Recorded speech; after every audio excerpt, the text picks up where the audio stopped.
Welcome to the Liver Alone podcast, the podcast where two nerds who consume a whole lot of horror discuss their favorite pieces of horror media. From movies and TV shows to video games, novels, and everything in between. Because this is a spooky world, and we're just thriving in it. I'm your host, Sarah, the survivalist in your slasher friend group that will put up a lasting fight, but inevitably die because only the final girl can survive. And I'm your host, Ian, the fearless fighter in your slasher friend group that tries to save the day but ends up dying because physical strength just doesn't win in horror. In today's episode, we're talking about a TV series, and we're going to talk about it in its entirety, meaning all 2 seasons thus far, Yellowjackets. Now, we almost scrapped the episode as we weren't entirely sure if Yellowjackets could be considered a true horror genre TV series, but we're going to stick with it as some of our points we'll be discussing touch on elements of horror. But before we get to that, let's do a brief synopsis of Yellowjackets. So it is technically categorized as a thriller, not horror. So kind of like a subgenre of horror, if you will. But it follows a highly talented, very competitive high school girls soccer team where the players survive a plane crash deep in the Ontario wilderness. The series chronicles their descent from a complex, possibly toxic, depending on who you ask, but talented team of warring, cannibalistic, cult-ish members, while also tracking the lives they have attempted to piece back together. So there's basically 2 timelines going on when you're watching this show, and it interchanges continuously throughout the show. We have the teens that are in the midst of survival, and then we have the adults post-survival grappling with the adult things that somehow they manage to get into, and for some reason it's always like really deep shit. Before we kick things off, we're going to play a round of stab or survive, which is essentially this or that. I feel like this game is going to be perfect for this show because we have lots of feelings about these characters. We have very strong feelings about these characters. So I'm going to go through the list. You're going to tell me just stab or survive. That's it? Only 2 words? That's it. Because we're going to get into the character conversation soon, right? So let's start with the first one, Thaisa. Survive. Survive. Okay. Number 2, Van. Survive. Okay. Number 3, Natalie. Survive. Misty. Stab. Okay, that might be your first stab for the entire podcast so far. Lottie. I would say stab. Interesting. And last but not least, Shauna. Stab. Okay. Go. You want me to go? Yeah, you should go too. Okay, so for Thaisa, I would say stab. Van, survive. Natalie, stab. Misty, survive. Lottie, survive. And Shauna, stab. So let's get into the main discussion of this show of Yellowjackets. So obviously we watched the show together. It just recently came out. I can't remember when the first season came out, but like I said, we're going to be talking about the whole show in its entirety. I didn't want to do 2 episodes on this because, again, we were kind of iffy on the fact that it's not technically horror. And that was like a huge thing going into this episode. We kind of like went back and forth thinking about if we were going to do it because it's a weird show because you can't really tell what's going on. So you can't really tell if it's horror or if it's true crime, survival, cult leadership. It's so sci-fi. Yeah, it's got religious. so many. It has so many things going on, so it was hard to tell. But I feel like there are enough horror elements in this show that we can talk about it. I think it's spooky enough. What do you think? I think it is, but there's a lot of like shock factor too. Like it goes with that. There's horror, drama, crime, like cult, sci-fi stuff. So much. Yeah, so much stuff. So it's like I mean, it would be a horror because there is a scary part. There is scary parts in it. Yeah, so I would say it's horror. It's horror too, but not fully horror. Yeah, totally. I agree with you. But I think it deserves to be in our podcast, though. Yeah, I feel like it has enough for us to include it. And it's a show that came out recently, so I feel like a lot of people have it fresh in their minds. So I definitely wanted to talk about it because of that as well. But I think it counts. Yeah. You all let us know on social media if you think it counts. But let's talk about why we like it so much. So like we were just saying, we picked this because we think it's horror enough. And I think what I like about it so much, or perhaps we like about it so much, is that even though it is very dramatic, it's a super drama-driven show, there are a lot of horror elements. So, for example, the biggest one in that series, cannibalism, that's horror. There's like literal horror movies that are revolved around cannibalism. Yeah. And then we have murder. Murder is always around when we're talking about horror. Murder to cannibalism. Yeah. Murder to cannibalism, the pipeline. And then we have just plain old classic murder as they become adults. We have cults. I put a question mark in the notes because we aren't exactly sure if some elements here are confirmed to be cults because of how confusing and mystifying the show is. Yeah, like cults like Midsummer. You can't really tell. Yeah, it could be that. It could be, maybe not. We're still waiting to figure that out. Okay, another thing that's horror element. There is something, or at least maybe, there is a hint that there is something supernatural going on. Maybe. Depending on how you look at it, depending on who you ask, I feel like there could be a supernatural element. Yeah, definitely. And then the last thing that I think is sort of on the side of horror is that there's a lot of mystery, there's a lot of suspense, and there's a secret behind this entire story that we just don't know yet as viewers. The writers and just like the show itself, they are holding on to one bit of a secret, and we're just waiting for the reveal the entire time that we're watching this. And I think that, to me, is suspenseful enough that it becomes horror. Yeah, the horror parts is when like something crazy happens to them. It's interesting because like we don't know what the secret is, right? So the secret could very well be something horrific in terms of something supernatural. What's driving them to be like that? Yeah. Yeah, it could be something paranormal. It could be something very straightforward and they're just all messed up in the head, which I think it goes without saying they're all messed up in the head. Yeah. But we don't know. I feel like I don't know, and I don't want to let go of the fact that it could be something spooky. Yeah. What about you? I think there is something crazy going on because it's like why are they acting like this? The thing with the plane crash, how they got there, it's like if somebody got into a plane crash like that, like a bunch of people, there would be like some kind of something weird with them that they need like as psychologists, but it's like they are on another level of like, I don't want to say the word, but crazy. I feel like it has to do with them being these hyper competitive soccer players, and not only that, they're hyper competitive. They are the leading soccer team in this small New Jersey town. They're teenagers. They're angsty teenagers, and they have like a lot going on. So it's like they're driven by all sorts of shit, so that when it comes to survival, they're so driven by so many different elements that they can get it done. Yeah, because the way that they're acting, it was like Rambo up in there. Like everybody knew how to survive.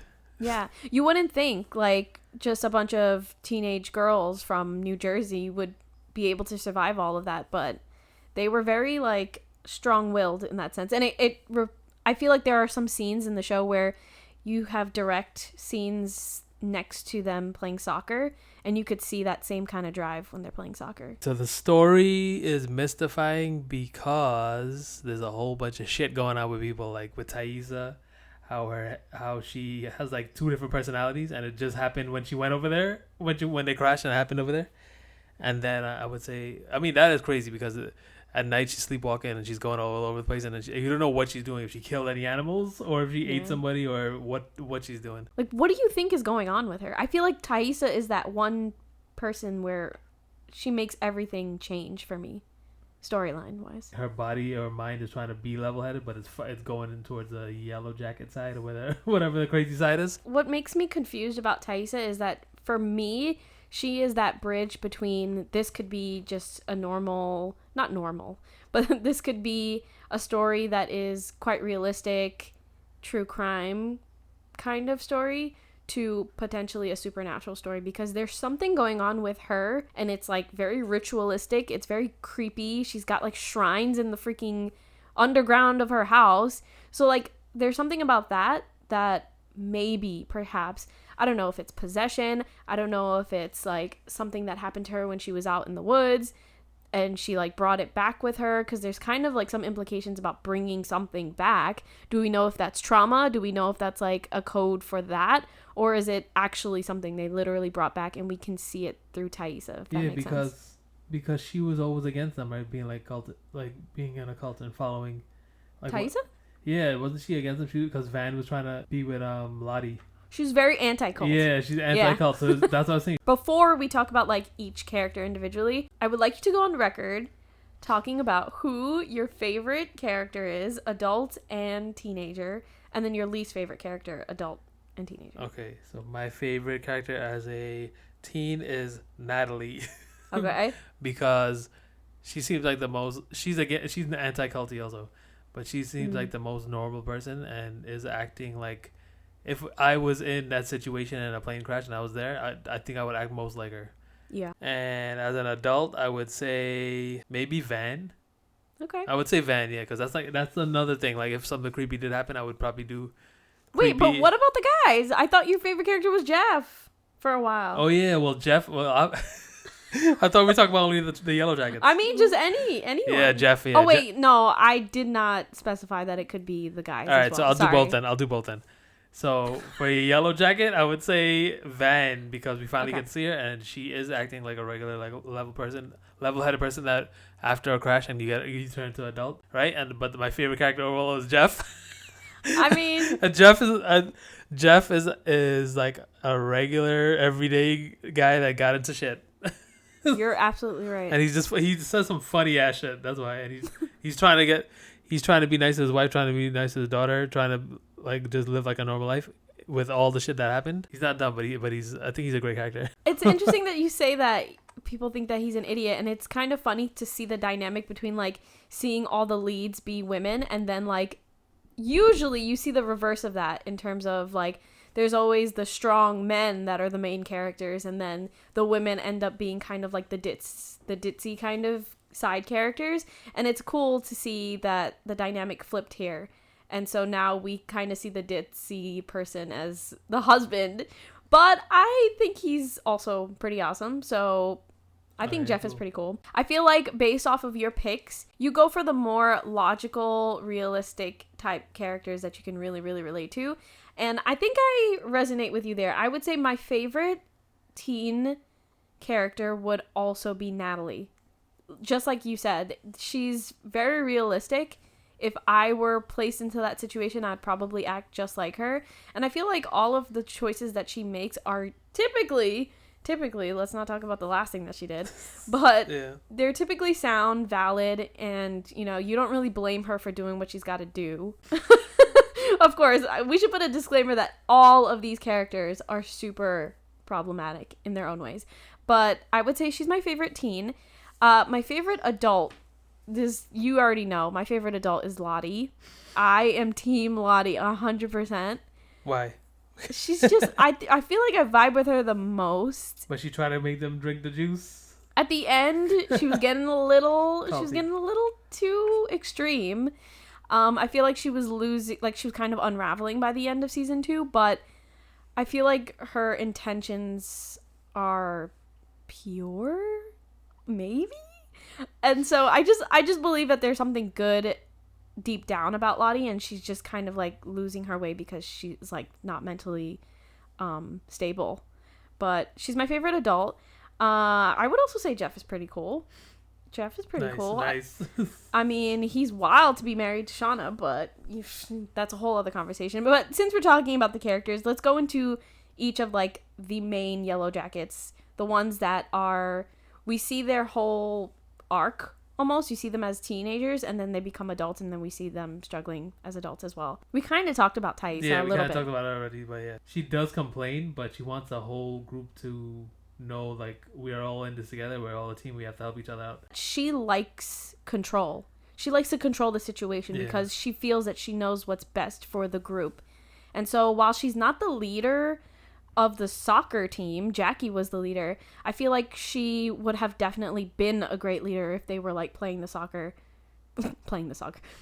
sport still. And she tries to make judgment calls based on the situation, not just for what she thinks is right, mostly because she thinks she's right, but also she kind of understands each individual teammate, and she's trying to kind of please or tune into that teammate and make sure that they're level-headed. So she's like, kind of gets the vibe of all of her teammates, and she tries to make sure that everybody's kind of sane. Yeah. If that makes sense. Yeah, I get you. In the same way, she's problematic because she's stubborn and she feels like she, again, is right. So even if she's not right, or even if people have different opinions, they don't get to express it because she's just like, no, we're going to do it this way because I feel like I know what's best.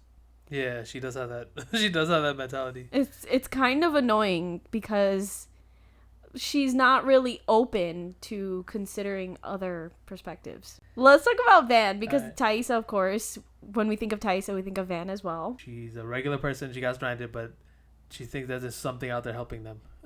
Helping them or guiding them or telling them what to do because they've been there so long. Mm-hmm. I think she's just doing it because she wants to lean on something. You mean like teen Van? Yeah, I agree with you. She definitely wants to believe. I feel like she's really compatible with Taissa because they're both very strong-headed, but the slight difference is that Van is open to other perspectives. She's open to giving things a try.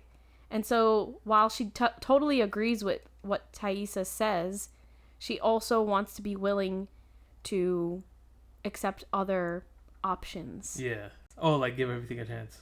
She wants to give things a chance, especially because I guess life gave her another chance, right? Like she could have been dead within the first half of the first season, right? When she got mangled. I thought she died. I was like, shit, she was a good character. I was like, no. Yeah, so maybe that gave her kind of a wake-up call, and instead of being so stubborn, like she kind of was before that, she started to soften up a little bit. I like Van a lot. I think she's tough, but she's sensitive when she needs to be, and she's soft when she needs to be, which is, I think, a good thing. Yeah. I think the only problematic thing about Van, actually, she might be the least problematic of this group at this given moment when they become adults.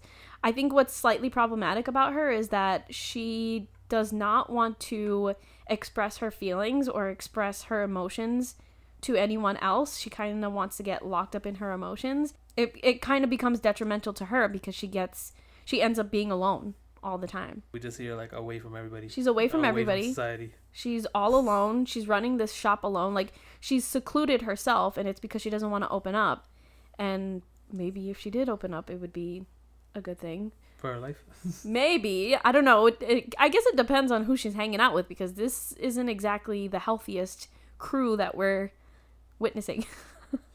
Yep. Teen Natalie is like a regular teenager, and she's just trying to live her life. The only thing is that her dad is like, I think he's a drunk or something like that. She was actually good. She wasn't a drunk or a junkie or anything when she was younger. She was. She was drinking when she was a teenager. Yeah, but she wasn't like taking drugs like every single day. She was getting drunk at the back of the school with a bunch of random dudes. Oh, so she was. As an adult, she's fucking fucked up because she's just like doing drugs to like forget about everything, and that was screwed her up.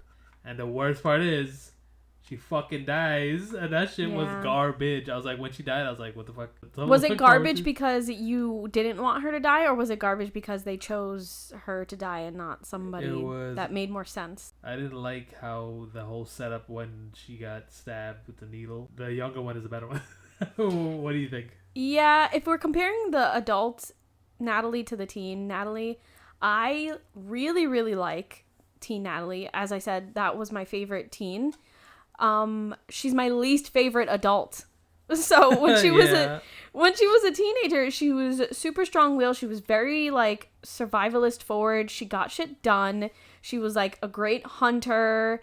She was like crushing it. She was doing what she had to do to get out of that situation, and she was very level-headed. She didn't lose her mind in comparison to the other characters that are around her when they are teenagers out in the middle of nowhere.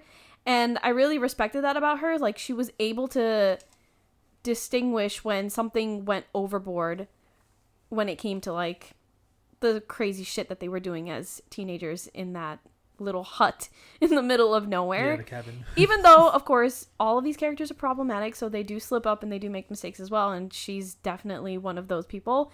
But I feel like her, out of a lot of them, she was very, very on top of her shit. And I really, really liked and respected that about her.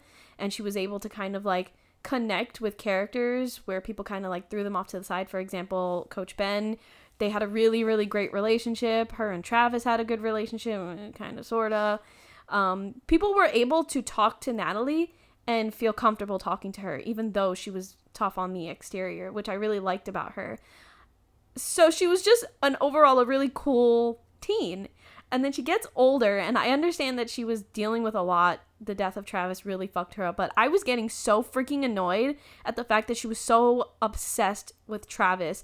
And the only thing that I can think is the reason why she's so freaking obsessed with him is that there's something about the secret of this entire show that we're missing. Because when we look at the last scene where Travis and Natalie are together as adults, they're like high as shit and they see something together, they witness something together, they say something like, it came back with us.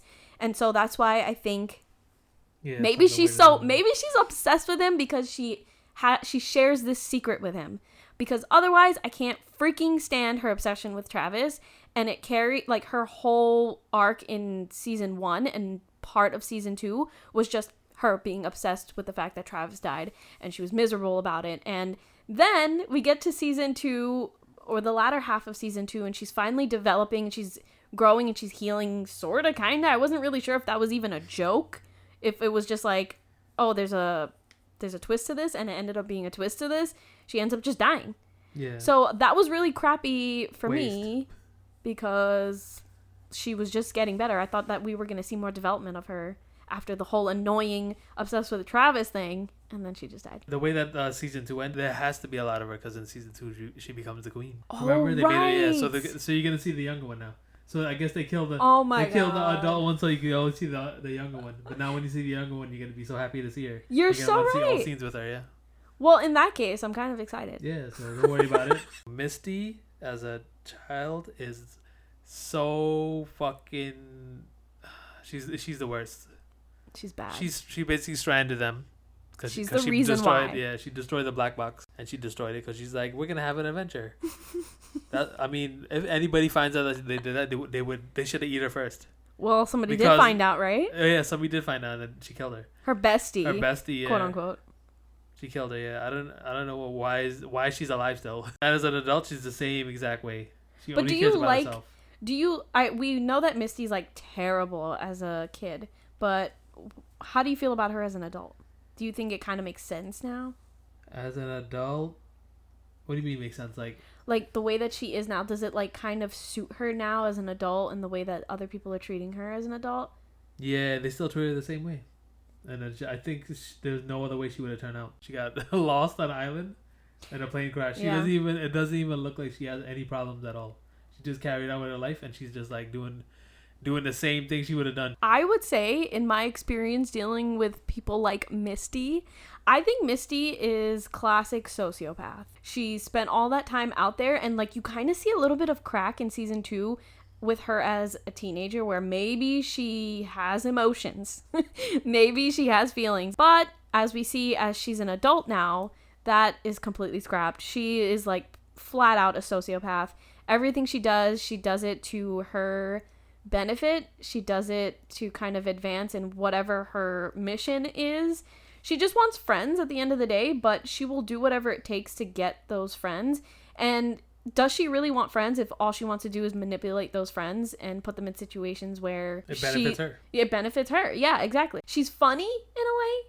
She's endearing in a way when she's an adult, because like now she's kind of quirky as an adult, because you don't really see that kind of behavior aside from sociopaths in adults. So sometimes she does things that are kind of funny and endearing, and then you kind of like her. But at the end of the day, she's still a freaking sociopath. And then she teams up with this guy who she claims is her boyfriend, but I don't know that she fell in love with him. She's a weird relationship with Elijah Wood. I completely forgot his actual name in the show. But he also seems to be a sociopath. The younger Lottie, at first I thought that she was crazy out of her fucking mind, but I think this is why you like her. She actually does think about what's going on and what the girls are going through. So maybe she's cool. And when she gets older, there's nothing much. There wasn't really much of a character there, just taking care of the whole group. Once I write somebody off, that's Why'd you write her off? No, I didn't write her off. I was just like, whatever. I was like, all right. Because she's a cult leader. I'm just not a fan of cults, so I'm just like, you're garbage now. But anyway, when she got older, I was like, all right. So maybe I was kind of sympathetic, but I was like, what is she doing here? And she's doing the same thing when she was younger. She was helping people. So she did her calling, but then when she wanted to give them I was what was it, a needle? No, it was a drink that she was going to give them. Oh. And they were all going to die. Right, yeah. So I was like, yeah, no, I'm done with her. I like Lottie because I think Lottie, out of the cast of characters here, she's on the more spiritual side.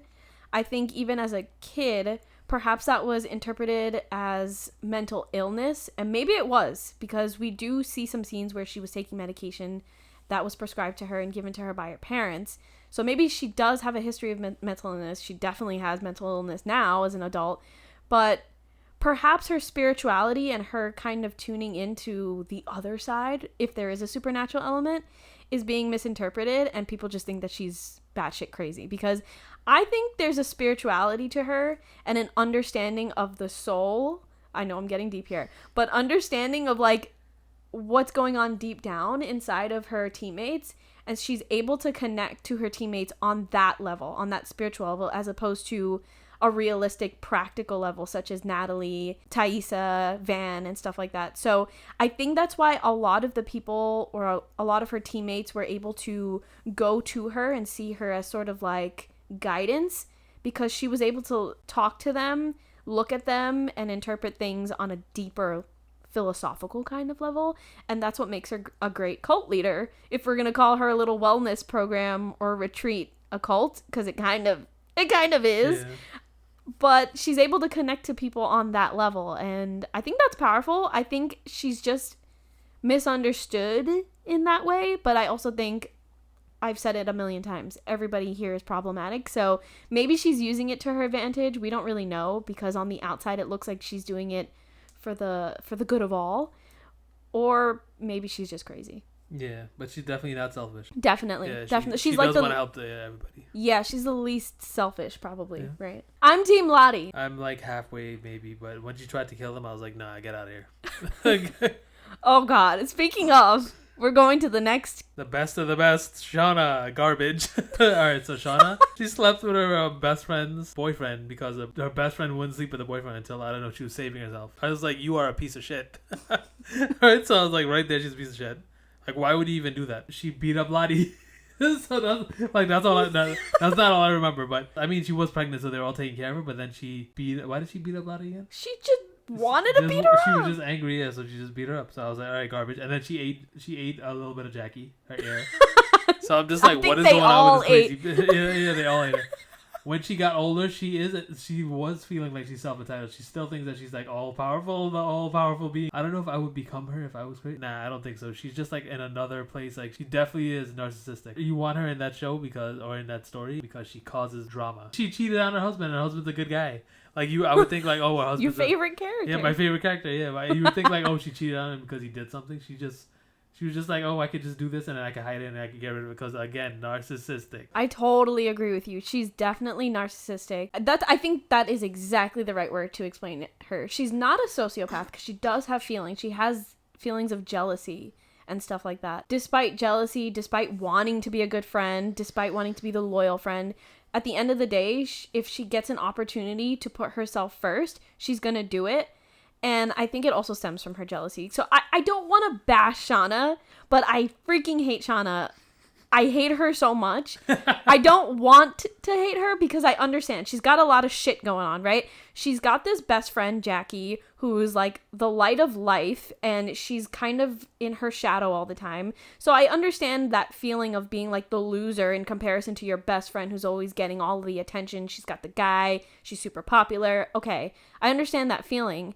I understand you yearning for attention if you are unable to get that attention and you're always put to the side. I get it. Also, she has the trauma of being pregnant while she's out in the middle of nowhere. That's tough as is. Being pregnant is tough as is, even if you're in normal society. And then she loses the kid in such a disturbing, violent, bloody, gross way. Everything is just super traumatic. She's gone through a lot of traumatic things. So I get it. I get why she wants to put herself first. I get why she's being a little bit like, I gotta put me first. But at the same time, she goes overboard. She's not self-aware enough to kind of be like, okay, I'm I'm a bitch. I'm going too far here. I'm fucking my best friend's man here. Maybe I shouldn't do that. Maybe I should seek someone else. And it's strange because like there's so many reasons to kind of give her the benefit of the doubt, but there was guys that liked her. She just didn't want that guy. She wanted Jackie's guy. So like there's reasons where you kind of sympathize with her, but there's also alternatives, girl. Like you didn't have to kill the guy that you fucked for a couple of times and then like you didn't want to deal with him anymore. Why the hell did you kill him? She definitely killed that guy because she was about to get caught. Take a second. I think she was falling. I think she was falling in love with the guy, and she was just like, she needs to get rid of it. So she needed to kill him. Yeah, something's wrong with her head. Take a second, girl. Breathe. And then the other shit is with how she had the baby, and everybody was like trying to take care of her, and then she just got angry. She wants to just like maybe she always thinks about herself, and I think that's why Lottie is like she knows that this bitch only thinks about herself. Yeah. And she's like, just take it out on me. And you're right about her being like the driver of the drama that's going on because as kids, it starts off, well, it doesn't start off with her. I mean, the plane crash wasn't her fault, but like the whole Jackie cannibalism thing kind of distantly kind of started with her because she was the reason why Jackie ended up going like outside and inevitably dying. But then the baby situation and then the murder when she's like an adult, she murders the person that she's having an affair with. Like she's just gravitated by freaking drama. It's insane. And it's so funny because her husband is like the least dramatic person there. But anyway, I would also want to mention that Shauna, the whole scene with her beating the shit out of Lottie, that like pissed me off to no end. So now I've written her off. Yeah. So I don't think I can ever like Shauna just because of that one scene. I mean, how dare you? You have no food and everybody's hungry, but you could have enough strength to beat the shit out of Lottie. This is bullshit. There are so many elements of the show that are kind of like, that's ridiculous. But we'll get to the dislikes soon. Let's just very, very briefly talk about Jackie because Jackie's only technically in season 1 and then some parts of season 2. She inevitably gets eaten by her teammates because she dies thanks to Shauna. She's the first course.